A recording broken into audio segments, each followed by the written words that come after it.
Salam, gəlin sizinlə bayram qonaqlıq süfrələriniz üçün klassik şurba salatından qat-qat ləzzətli və möhtəşəm görünüşlü Azərbaycan sayağı şurba salatının reseptini bölüşək.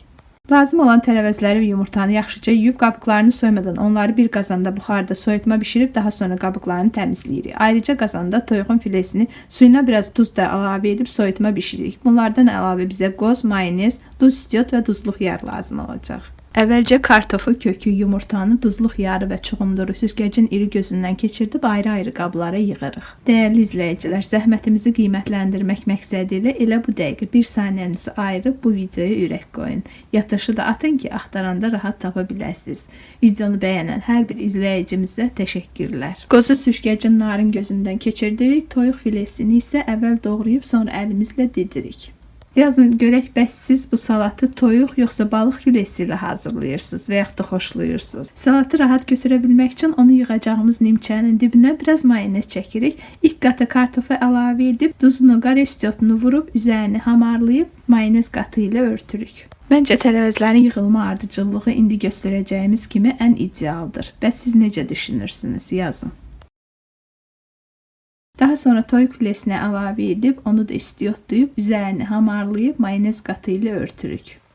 Yeri gəlmişkən YouTube kanalımızda əsl klassik reseptlə, yəni siyənək balığının filesi ilə hazırlanan şurba salatının resepti də var.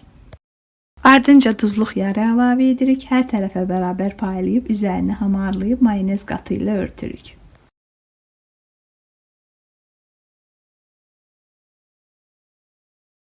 Daha sonra kökü əlavə edirik, onu da duzlayıb, istiotlayıb, üzərini hamarlayıb, mayonez qatı ilə örtürük.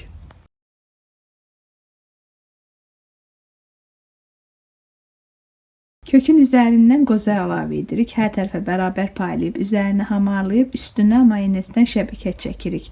Əgər istəsəniz, nazik başlıqlı spatula ilə qozun üzərinə mayonezi ehtiyatla yaya bilərsiniz. Ardınca yumurtanı əlavə edib, onu da duzlayıb, istiotlayıb, üzərini hamarlayıb, mayonez qatı ilə örtürük.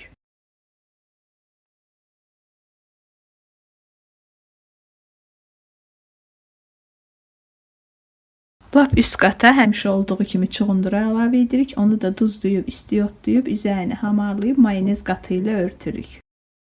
Bu qədər salatımız hazırdır.